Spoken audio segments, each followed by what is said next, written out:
um, for today's session. So good morning and welcome to today's webinar, where we're delighted to launch our first kickoff session as part of our brand new Be the Change program.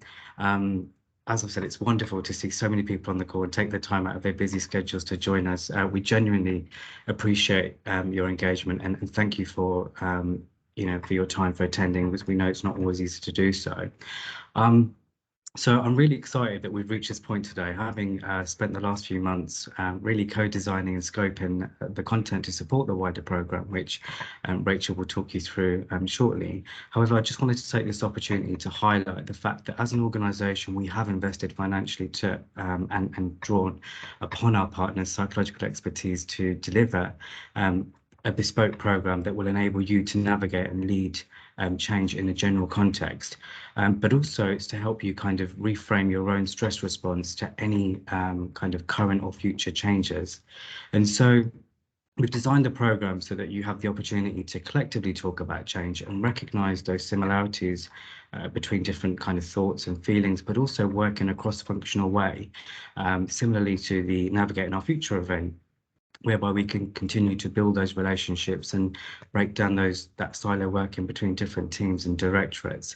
But as I've mentioned, I'll let Rachel talk you through some of those details in the webinar shortly. So on that note, I hope that you enjoy the session, and I look forward to seeing you in person at one of our workshops in November. We've also got Marie Boland, who's our new employee engagement partner, and she'll be sharing details of the workshops along with a link for you to actually book on one of those workshops today. So do watch out for those details in the chat box. If you don't get an opportunity to book on today, and you obviously want to speak to your team members to coordinate when you're coming, and making sure there's some continuity there within your teams, there will be a link that's going to be sent out in Working Together next week on the 12th of October. So watch out for that link then, and you can book on at that point. So that's all from me. I'm going to hand over to you now, Arthur, to introduce and set the scene for the session.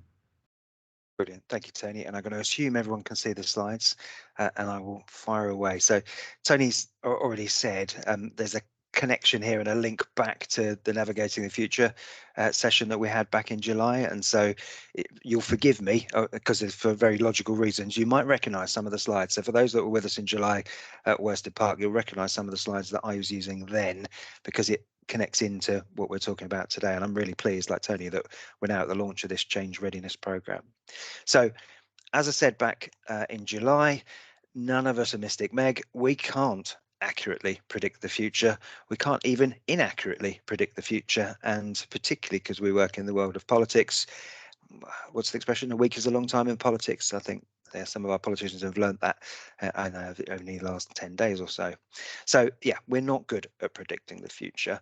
And even when we do focus on potential changes, and we're slightly better at that in terms of looking at potential changes, but even when we do that, we're still not that great at accurately predicting the estimated timescales or the scale of any potential changes that we might be facing. And so, as I said back in July, the reality for us is that uncertainty is our only certainty. But that said, that doesn't mean we should simply bury our heads in the sand or be organizationally blind to it.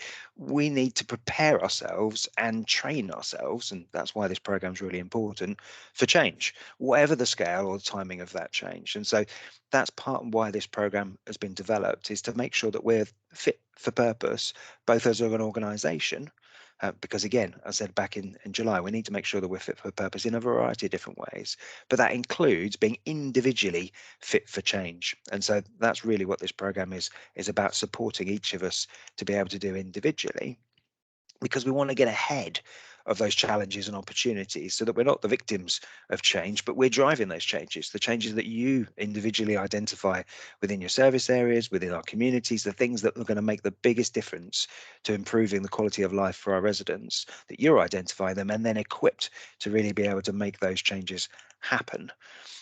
But I'm firmly of the belief that that isn't about doing it on your own as individuals. So we need to be individually capable of doing that, but it isn't about what we then do on our own. From my perspective, real and long-lasting change can only be done by doing it together.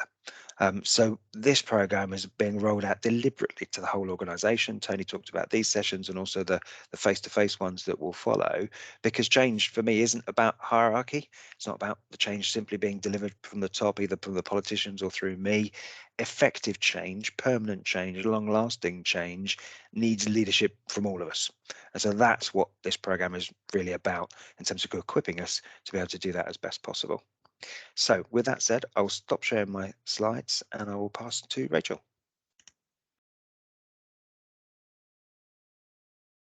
Thank you very much, Arthur and Tony.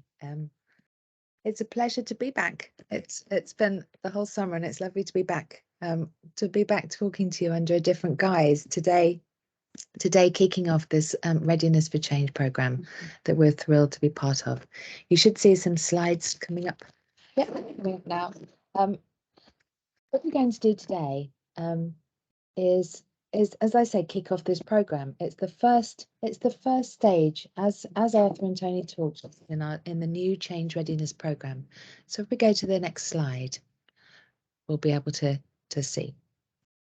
So what we have is today we have the first webinar, which is around how we're going to understand our reactions to change, really about normalizing change, helping, as Tony said, helping us to kind of get this appreciation of how we can essentially navigate through change more successfully, how we can develop perhaps this more positive or open approach to change. So we're going to have the same webinar today as we're having next Thursday. Then at the end of November, we're going to have a series of face-to-face embracing changes workshops. So this is where you can really get to a position, building on the learnings of today, to start thinking about how we can reframe some of the major changes that might be affecting you in your role and in your life. And we'll talk about some of those in a bit more detail later. And then from the end of the year and going forwards, there will be a particular program just for managers, which is about supporting line managers. And we, you know, that at Affinity, we always talk about the importance of line managers being that key to signposting, to integrating messages, to supporting all of us. And that will be to help line managers to develop this advanced understanding of change and to manage change amidst this. So that will be at the end of the program in December. Oh, we've got a hand up already. I can't see whose hand it up is. Tony, can you see? Oh, it's gone down. Let me just check. It's probably easier for anybody with hand up if you put it in the chat, because then I'll be able to see it straight away. That might be easier because I just can't see with so many people who's got their hand up. And I'm having to scroll all the way through 100 people as well to find out where that hand is. So it's just easier. Yeah. Lovely. Thank you. So yes. So what we're doing today. Today's session is about supporting you to really reframe your ideas about change, to normalize it, to kind of to try and address that threat reaction we have, to dilute that perception of threat that we might have to change in general. It's really important, that idea of change in general. As both Arthur and Tony says, this isn't about specific changes within the workplace necessarily. It's also about all those general changes that are happening in our wider world and wider work that might be affecting us. So really, this is looking at organizational change in the modern world. If we go through to the next couple of slides.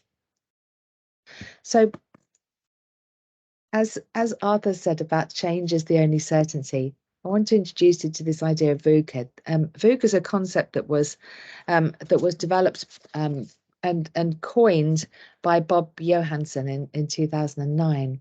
This perception, he talks about this perception that our world is now VUCA. Our world is volatile, which means it's uncertain. The future's uncertain. The present is uncertain, and it's fast moving. So volatile means it's fast moving, uncertain. It's on both the present and the future uncertain. That it's complex. So complex being it's not usually we're just thinking of one change, are we? We're thinking of lots of changes, and those changes interact with each other, and those changes then affect each other and create more change. and it's ambiguous. So often there's a lack of clarity about what changes are and what they represent to us. So if you get some concept of, we often talk about the speed of change and how change is exponential, and the change is now everywhere and always here. And one of the ways to think about it is if you reflect upon what today's children will see, think of that compared to you as a child, and so what that might mean in terms of differences for how we communicate, for what the weather might be like, for the size of our mobile phones, what our mobile phone can do, and so on and so on. Just think about the sheer amount of change that we've already experienced in our lifetime, and then think about the change we've experienced in the last week as well. And it just gets faster and faster and faster. So let's take a moment to reflect upon it and think about what do you think are the causes of change or the drivers of change for you at Baber in Mid Suffolk. So I want you to think about those, perhaps what might be those wider influences. So sometimes when you think about change, the thing that you might default to is thinking about change in my job. That might be restructures, or for instance. But I want you to think wider. So what about changes that might be going on in the environment? What about changes that might be because of the political situation? What about financial changes? What causes these changes in your environment, in your work? You're all used to using Menti, I hope, so that you should see that you can either pick up your phone and scan this in your camera. You can also type into your browser www.menti.com and then just type in this code. And I'm just going to write in. Thank you, Marie. Marie's really helpfully just written in the code for you. So just tell me in a word or two what you think are the causes of change or the drivers of change for you at Baber.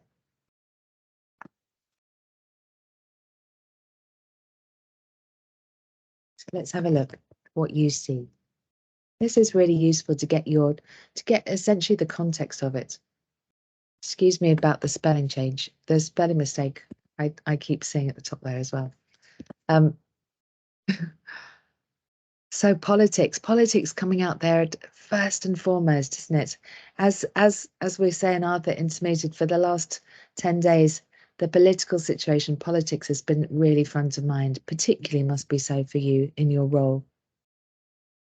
Also, yes, the finances, tapping onto the financial crisis and tapping into everything that's happening here, preparing for the winter and what those might be. Financial challenges coming throughout, political changes in management and the impact of management. You're seeing legislative changes, so yes, and funding changes.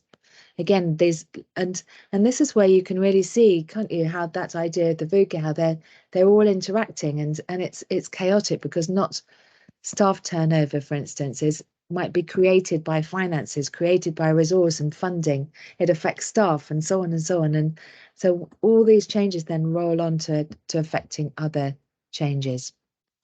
So many different things we're seeing here in terms of talking about departments, central government policy.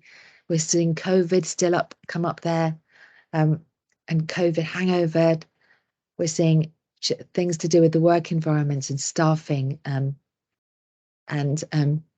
that ambitions, interestingly, ambitions causing change. So differences in ambitions and perhaps expectations upon you, as well as those societal things such as the economy, the cost of living crisis, and so on and so on.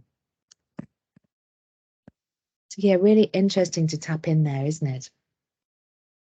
If we go to the next slide, this I think is what you've said summarized in terms of these drivers of change. So it might be as I mentioned about technology, So technology driving us to use new products. I know that you've just launched Oracle this week. That will be an impact for some of you. I know those of you in public realm are just starting to use new technology, and that's presenting a challenge or a change for many of you. It might be technologies replacing human intervention in some. It might be that there's a push and a pull of convenience for that. It might be reorganization, so change being through the adapting to change that might be caused by change in policy, a change in strategy. It might be caused by downsizing or different focuses, resourcing changes, as we talked. There's also been great changes, hasn't there, with ways of working over the last few years, with many of us thinking about working in a more agile or a more flexible way. But also, in a wider sense, ways of working in the recent future being about thinking in a more globalized way and being able to work in project teams, for instance, or in virtual teams. We've seen changes in society, so over time, and I know this affects you very much in local authority, we see that the change in terms of the aging workforce, in terms of globalization and multiculturalism, in terms of impact of social media, in terms of society being the huge impact of climate change on us all. We see it in politics. So I don't need to say in the last oh goodness, I was about to say in the last month, but probably in the last year, we've seen the impact of politics loom so much larger than ever in our lives. And then economics, the cost of living crisis, the number of people living and working in poverty, the interest rate changes, all these changes that are affecting us. And when we get to the workshop that we're going to do at the end of November, what we're going to do is we're going to take 4 of these main subjects to really look at them in more detail, look at them in terms of the impacts that they're having on our working lives, look at how we can work better amidst that. So how we can support each other, what you as an individual can do to seize any opportunities that might have. And those big 4 we're looking at are the impact of changing technology and increased digitalization, the cost of living crisis, the climate change crisis, and also the differences in ways of working. But getting on now, and so hopefully that's really given you a context of we're not just talking about this internal change, we're talking about reframing our approach to how we live amidst this time of global change and uncertainty. So why does it affect us? Why do we worry about change? Well, the fact is that when we have change, and that might be organizational change, it might be societal change, but what the change does is create changes in our work environment. So it might give us higher job demands. It might reduce the number of resources we have. It might change the social connections we have. That might be the trust in people. It might also be the propensity we have to talk to those people and to connect. And as we know, for those of you that's been on our webinars in the past, you'll see that those aspects that I've just talked about of our working environment really do affect our well-being. There are those building blocks, aren't they, that we rely upon in order to feel comfortable at work, to feel ourselves at work. And so when these change, what happens is that they change both our view of work in terms of how we saw work and how we manage work, but also how we see ourselves in our role. It can cause us, if we've had changes in the way we do our work, to lose confidence, to not feel like we're as perhaps in control, to not feel that we know our jobs as well. And therefore it can shake our confidence, shake our belief. And this then can lead on to a variety of different health outcomes. For some of you, it might be that the change in the processes leads to physical change outcomes.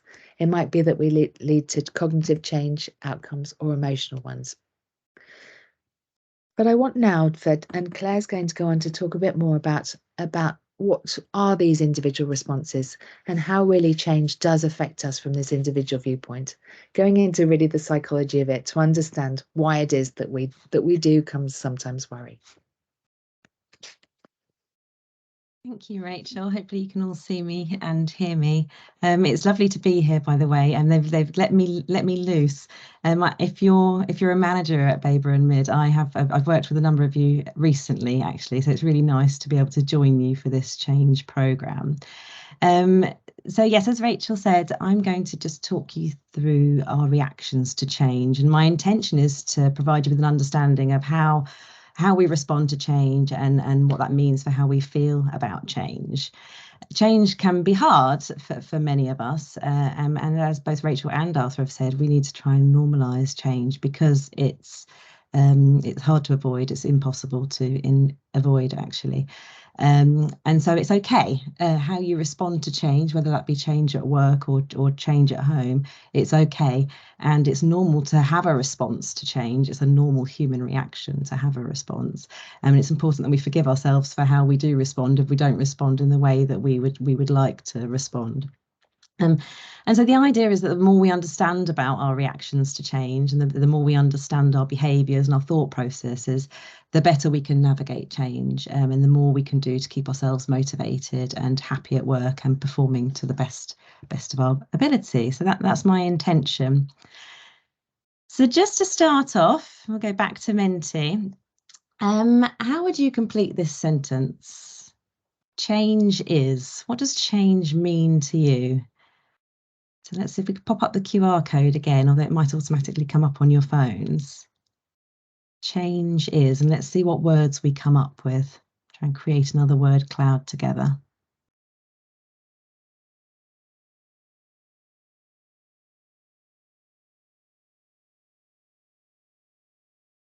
Yeah, constant.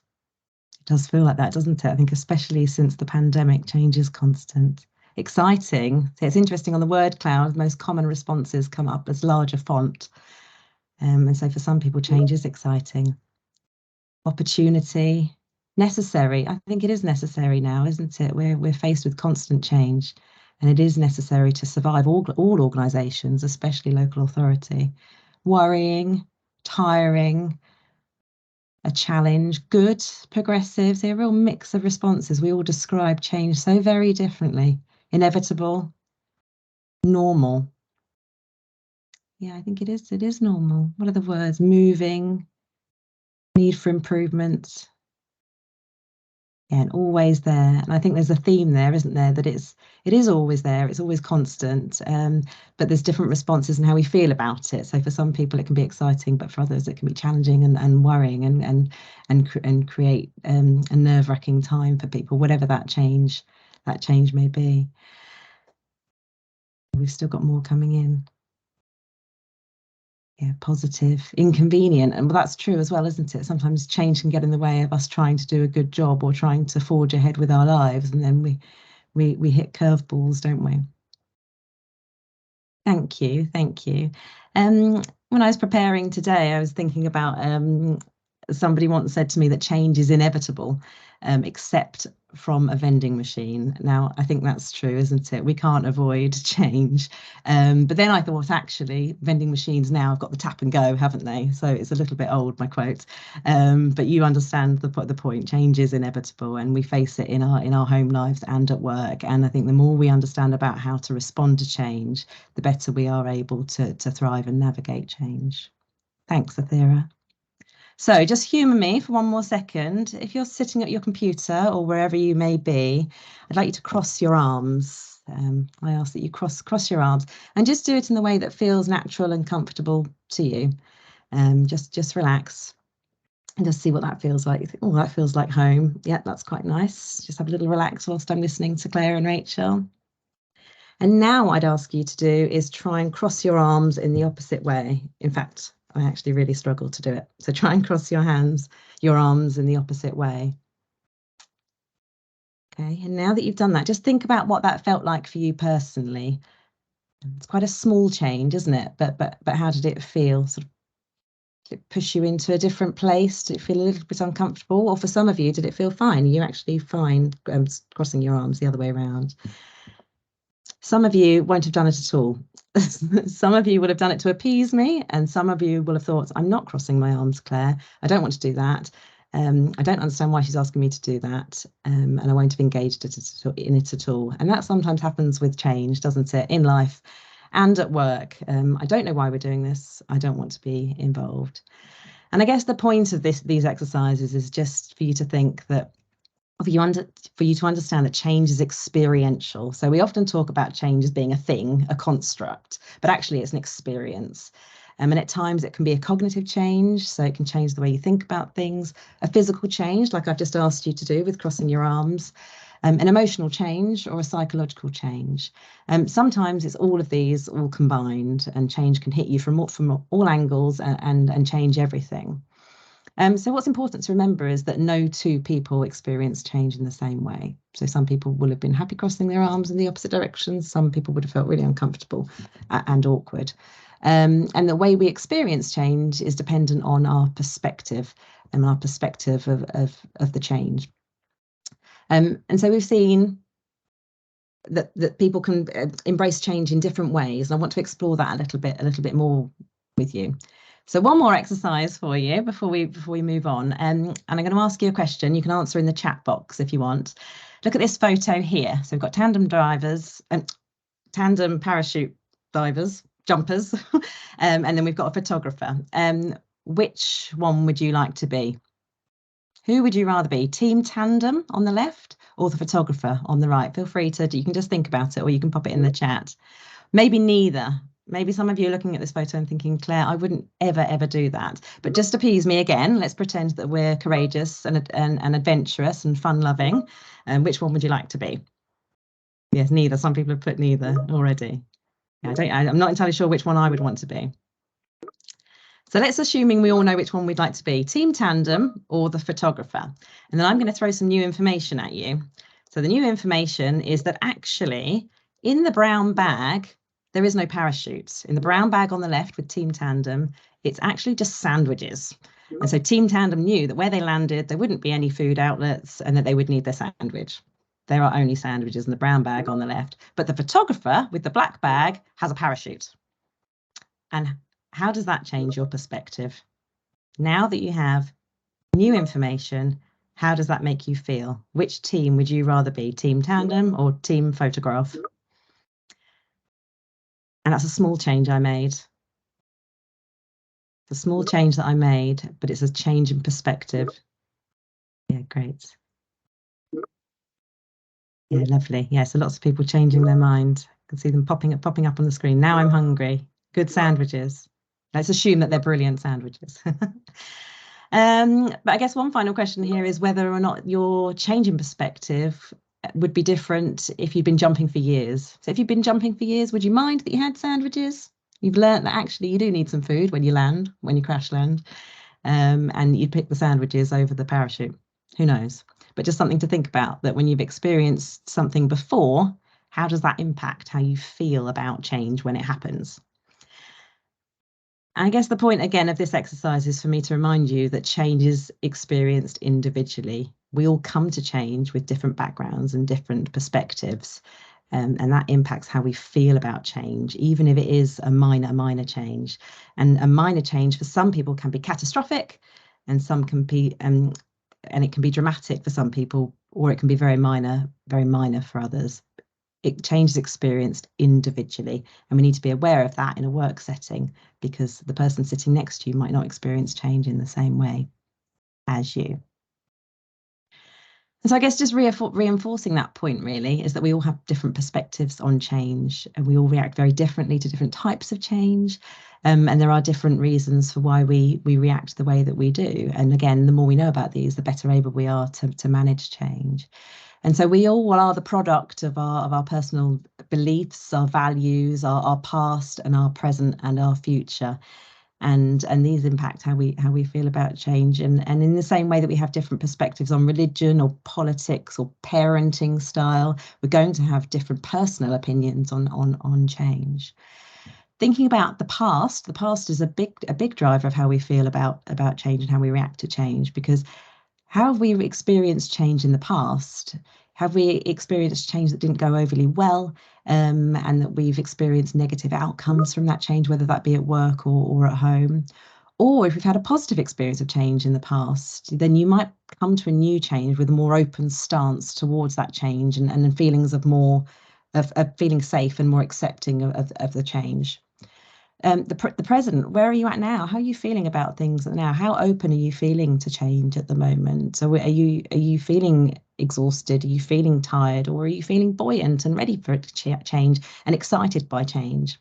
A lot depends on how you're feeling right now. And the future, what do we want for our future? What can we see in our future?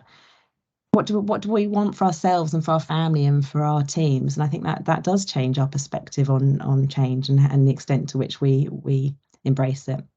And all of those impact how we think and feel about change and work in general. And it's just important to remember that we're all so different anyway, but especially when it comes to our perspectives on change. Thanks, Athira. So as well as our perspectives are different depending on our position within change. So we all take different roles in change, and whether that be moving house at home, one person packs the boxes, one person makes sure you've got the kettle easily accessible, one person made the decision to move home, one person may have not agreed, not maybe wanting to move house. So we all take different roles within change. So let's think about some of the roles we may take. So first of all, we have the architect. So this is the person who designed the change. So, right, this is it, we're going to move house, or this is it, we're going to launch a new online system. I think it's going to be better for everybody at work. They come up with an idea, a vision, and a belief that things will be better if they make this change. And I'd like you to pop some words into the chats if you'd like, just to think about how an architect feels about change. So this is the person that thinks, brilliant, this is a brilliant idea. I know that this new system is going to make things better for everybody at work. What does it feel like to be that person? Yeah, excited, positive, confident, visionary. Yeah, I know that this is going to make things better. Embrace this new system and life's going to be easier for us all. Yeah, lovely, excited. And the next one we have is the driver. So this is the person tasked with making change happen. So this might be a program manager or a project manager or a change lead or someone in HR if it's at work. How do you think they feel about the change? So pop some words into the chat for them. So they've been told by the architect, this is happening, go deliver, go. Dynamic, empowered, pressured, yes. Yeah. Yeah, so mixed emotions for the driver. And then we have the manager. So you will have seen this happen. So this is the person that has to support their team through the change. So we've got this new online system. I need to support you. Let's make this happen. I'm here for you. And they may have different people reacting in different ways within their team. And how do you think that makes them feel? Stressed, nervous, conflicted. Yeah. It's a tough job being a manager, isn't it? Yeah, responsible, conflicted. Yeah, so great words coming up here. Thank you, everybody. Under pressure. And wonderful. And then finally, we have the worker. And so this is the person for whom the change is happening to, or the changes is affecting. So it may be a small part of their role if it's at work, or it may be a large part. It may be the new system. It may be that they've got a new reporting line, or it may be that somebody has changed their chair. It may be one little thing, or it may be lots of things. It may be really large. How do you think they feel about change? Yeah. Anxious, unsure. Yeah, worried, frustrated. Yeah, overwhelmed, unsure. Yeah, lovely. Thank you so much. Uncertain, stressed, unsure. And I think we see that happen when the worker, the end result, isn't communicated well, and we don't understand why. And I think it's just the point of this slide is for you to really understand, or just to think about how your position in change really influences your perspective on the change. And as an organisation where you care about each other, it's important to remember that when you are going through a change, whatever that might be, is that actually everybody comes to the change not only as different individuals and human beings, but also we come to a change differently depending on our position within the change. And the result of that can be that people perceive the change completely differently. And so for decision makers, change is intentional, and they see it as, and architects, they see it as solving problems or providing opportunities, and they can feel motivated, energized and committed. But sometimes a worker, when you go down the line, a worker can feel that change is sudden and abrupt and problematic and disrupting of their routines, which can lead to resistance and resentment. So just a couple of questions just before I move on to the next slide, just to get you thinking about this. So if you were the architect, sorry, Aethera, just pop back just for a second, just while I fit, sorry, look. If you were the architect and the managers were concerned about the impact of change, how would you see them? So if you were a manager and you're concerned, how would you see the architect? Or likewise, if you were the architect and your manager's concerned, how would you see the managers? Wanting to understand rationale. Yeah, feel free to keep talking in the chat, because it's lovely. Yeah, a threat, difficult, a blocker. Yeah. Yeah. Or if you were a worker and you were impacted by the change, and the architect is talking about how wonderful this change is. I know the system is going to change your life. It's going to be brilliant. How would you feel about that? How does it feel being that worker and being unsure and nervous? I think we've actually sort of answered that question already, haven't we? We've already put some words in, but don't understand. Yeah, I feel helpless. Yeah, exasperated. Yeah. Okay, lovely. Thank you. So your take home from this slide, really, what I want that to be is just that by recognising each other's perspectives, we're much better able to navigate change, whatever that may be. We're better able to communicate change and support each other through change, and try and take this back into your work environment, but also take it home, because these same principles apply. Thank you. Lovely, Aethera. Thank you. So something else that influences how we feel about change are our personal characteristics and our individual differences, which includes our personality. So we've talked about personality before. If you were able to come to one of our webinars earlier in the year, we talked about the impact of personality at work. And so our personality is relatively stable. And so it's the natural, habitual ways that we think or act in most situations. So we tend to be able to predict how other people will react, or predict how we may react ourselves. So personality will impact how we feel about change and how we approach change, and will impact our reaction to change. But other things that will impact our reaction to change is our disposition. So things that are a little bit more changeable, like our locus of control. So for those of you that don't know what a locus of control is, it's our belief about whether the outcomes of our actions are based on what we do, so internally, and how much control we have over a situation, or events outside of our own personal control. So we call that external control orientation. Our self-esteem, which again is changeable. So how we're feeling about ourselves in the moment, and our level of esteem can impact our reaction to change. And how strong that level of self-efficacy is when we're embracing change, and how well we're able to cope with ambiguity. You talk about some people saying, oh, they're brilliant with change, they love change, in fact they thrive on change. And then you might say about somebody else, gosh, they really don't do well in change. And I think we can all think of people in our lives that kind of fall into those categories, don't we? Don't rock the boat too much, because they're not great with change. But we're all motivated by we're all motivated in different ways, and we all cope in different ways, and our demographics will impact how we react to change as well. Where we're at in our careers, how experienced we are in our careers, our status within organisations. Often the more experience you have, the more open to change you are. You've seen it more, and you've learned to adapt. Our age, and age is an interesting one, because sometimes you might think that people that get older get a little bit more resistant to change, but that isn't always the case, is it? Sometimes the older people get, the more relaxed they are about change, because they've seen it all happen, and they're much more open to change.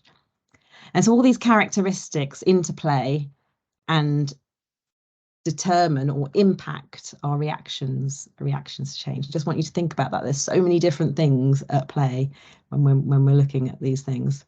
So in terms of our reactions, these differences can be seen in our emotions or our thinking or our behaviour. It can be very, very different for different people.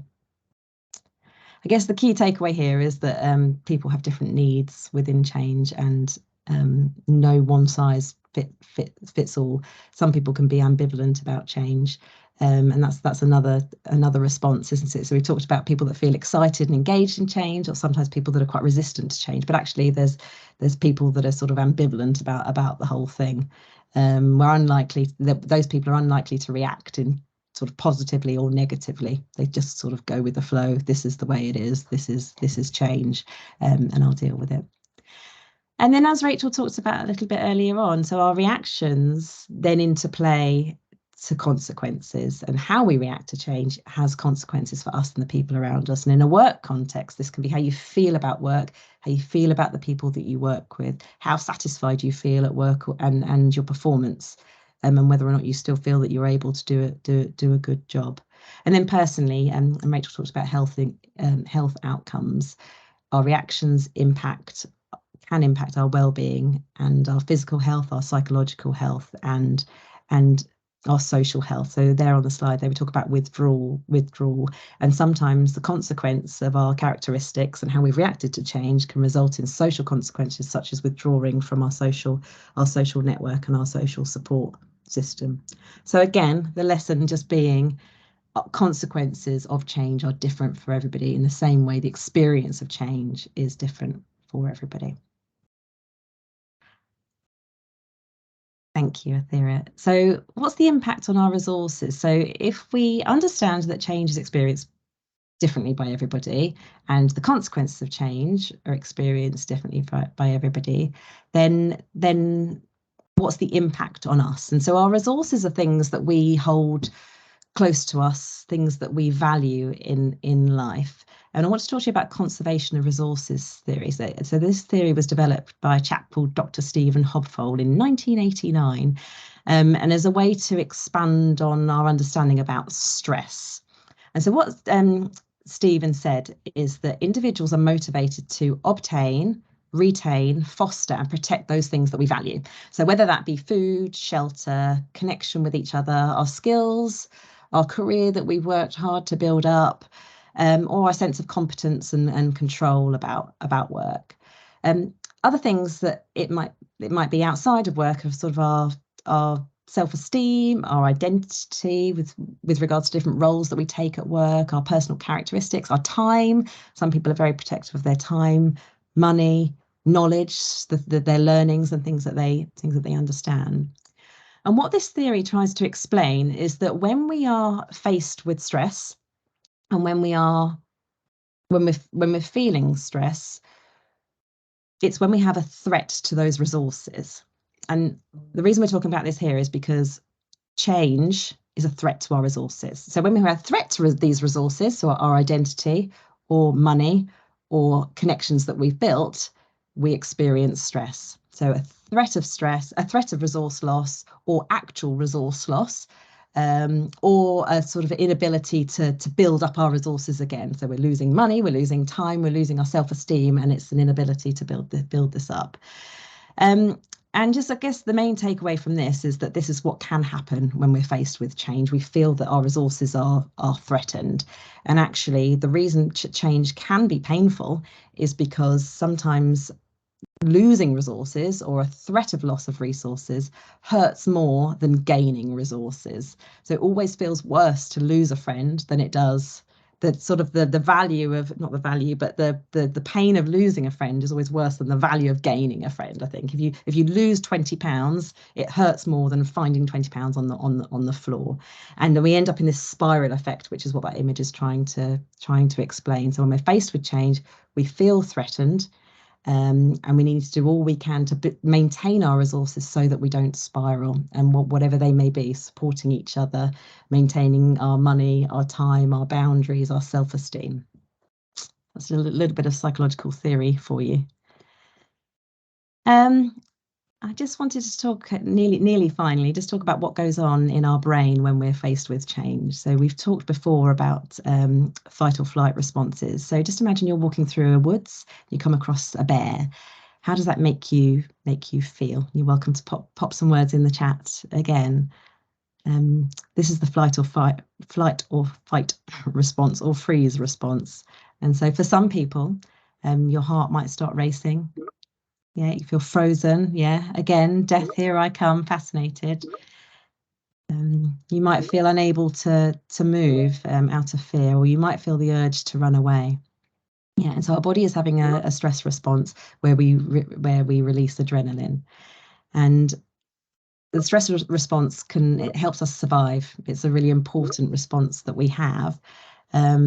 But when we maintain that stress response for too long, it can be maladaptive, or it can be a bad thing for our health. Just so you know, if you do come across a brown bear, I googled it this morning, you need to stay still, don't run away, and just wave your hands slowly.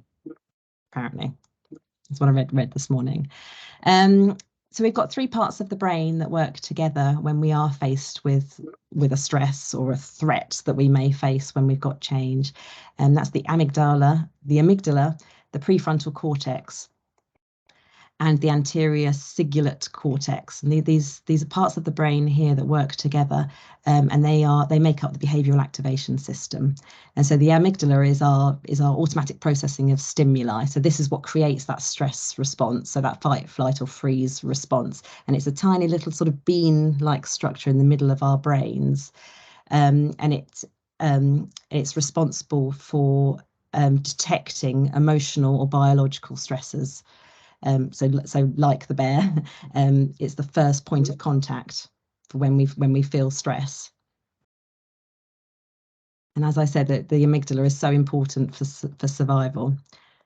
And so we have our amygdala, which is our fight or flight response. Then we have the prefrontal cortex, which is this large bit at the front of our brain, which is our logic. So it's our executive functioning. So it's the part of our brain that rationalizes things in life. So if we're organizing a holiday, or you're preparing for a project at work, or you're thinking about how to get the children to school, it's this bit, your logic part of your brain, that supports you in doing that. And those two elements of the brain have a special connection. And so our amygdala is our first response, and the prefrontal cortex works to calm our initial stress response. And I think the lesson here is that we need to sometimes take a step back. When we're faced with the threat of change, we need to recognize that our amygdala is responding to the threat, and it is activating our stress response. But actually, we need to give ourselves time to activate the prefrontal cortex, knowing that once logic sets in, we might be able to navigate change a little bit better, and not what we term it the amygdala hijack, which is when the amygdala takes over and we have automatic emotional responses to change when we feel threatened. And the final thing I just want to talk to you about is sort of seeing change as a journey.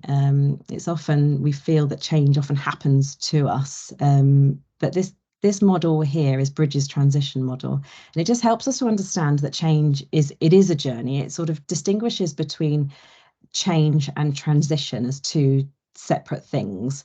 And so change is external to people. So change happens whether we like it or not. It's inevitable. We realize that in our word cloud. It's everywhere. Change is everywhere. But transition is internal, and it's the internal psychological processes that people go through when change has happened.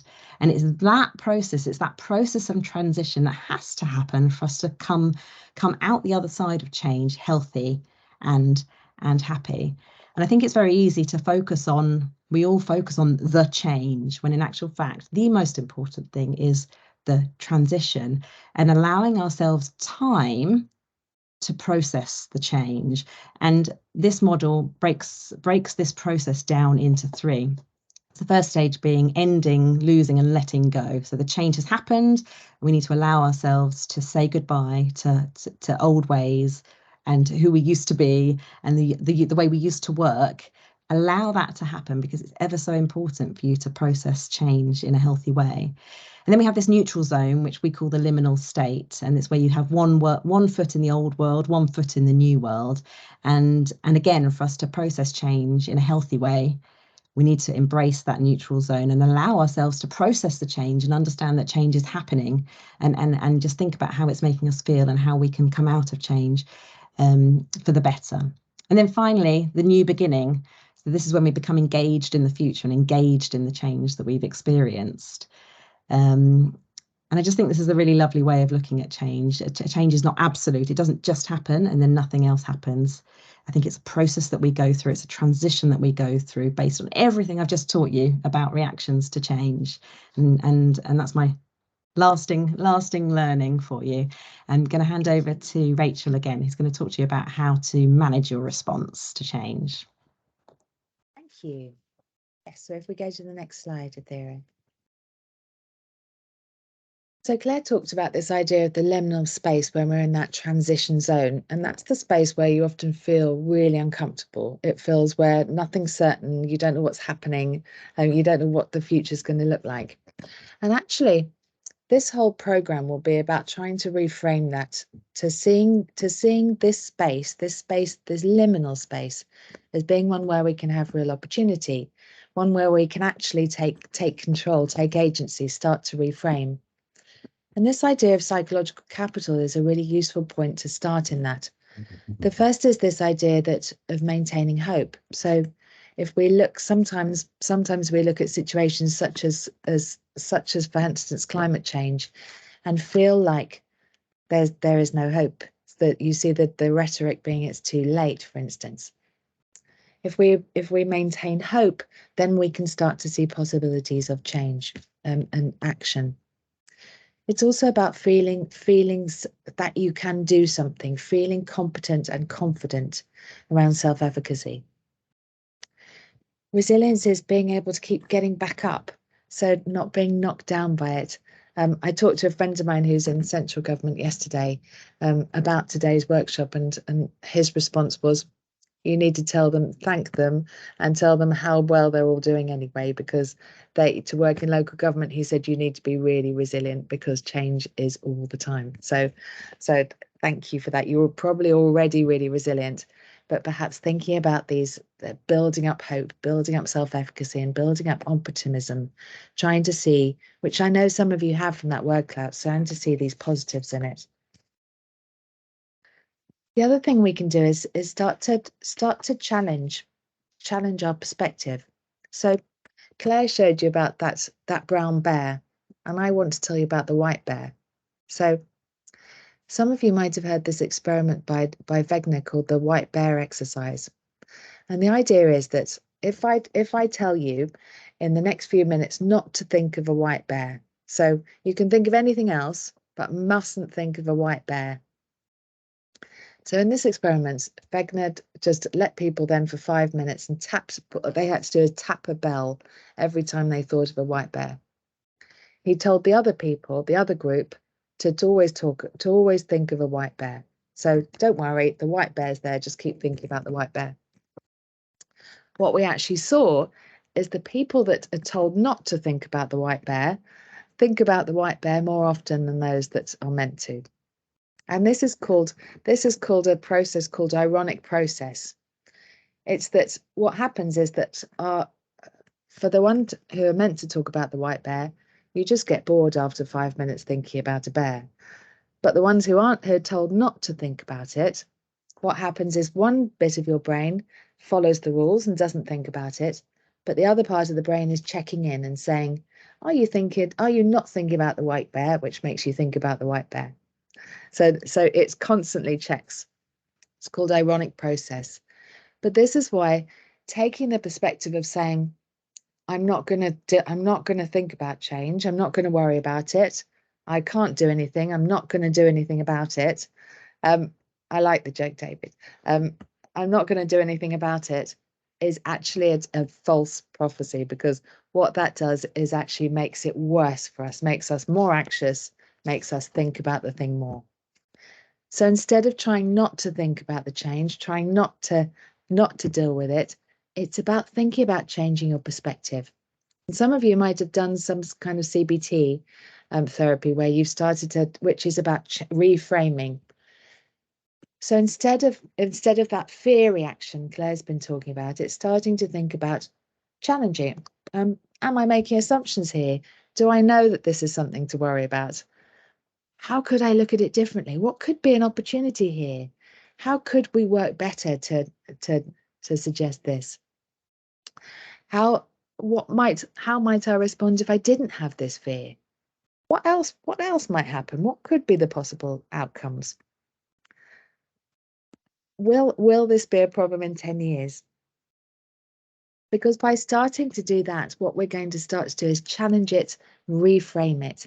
And the workshops that we're going to do are all about using actual examples, using this methodology to start to, as a group, think in different ways to reframe, change, start to see what power we have, start to get back that ownership. If you think back to Claire's idea of the different roles that we might play, start to think therefore about how can we stop ourselves as the worker feeling completely uncertain and overwhelmed, but how can we as the worker actually get some control here? What can we do to get agency? What can we do to reframe this and not sit feeling powerless and overwhelmed? How could we actually be the driver from the change? The other thing we can do, and especially because as you saw Claire's talking about this idea of the fight or flight response, is actually do all the things we've talked to you in the wellbeing webinars. If we go to the next slide, Athera, in the wellbeing webinars about the need to actually invest in self-care.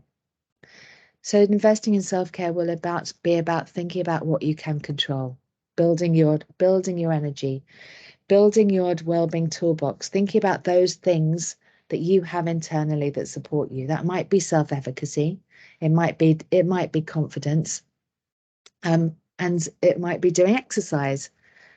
We've got breathing exercises and mindfulness. That really goes to the CBT thing. It's that not thinking about the white bear exercise. What can we do to channel our thoughts about it in a different way?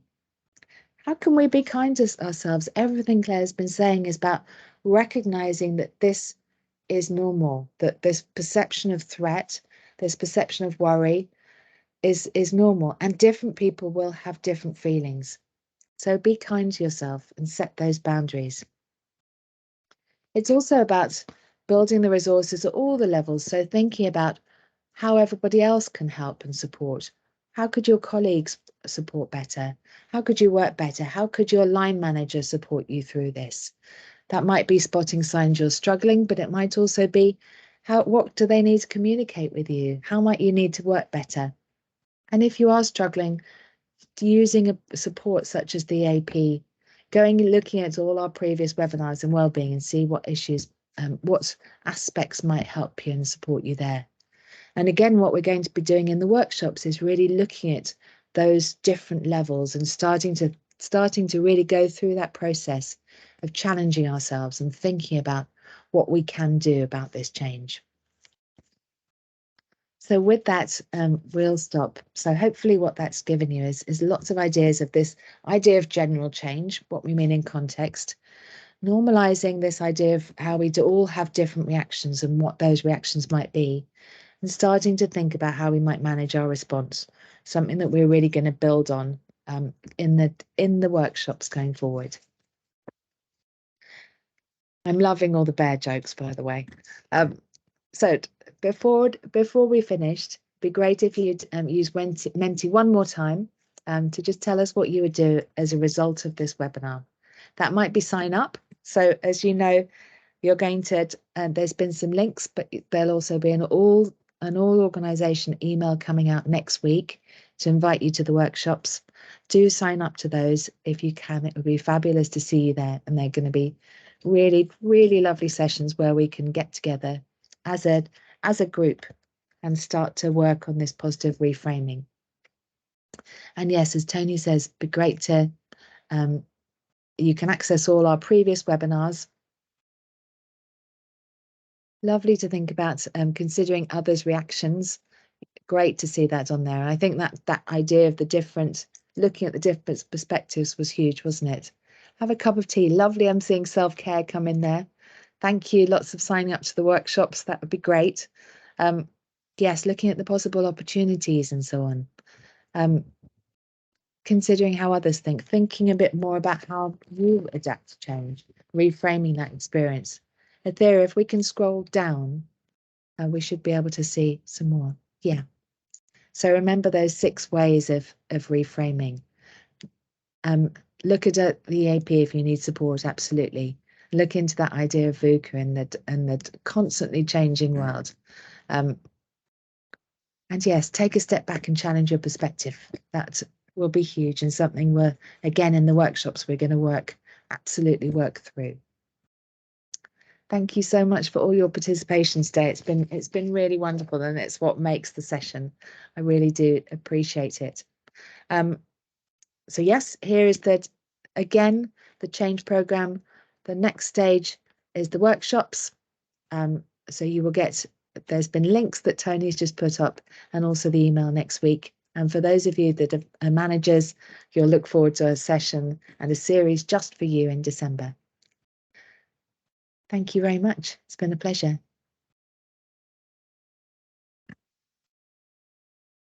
Thank you, Rachel.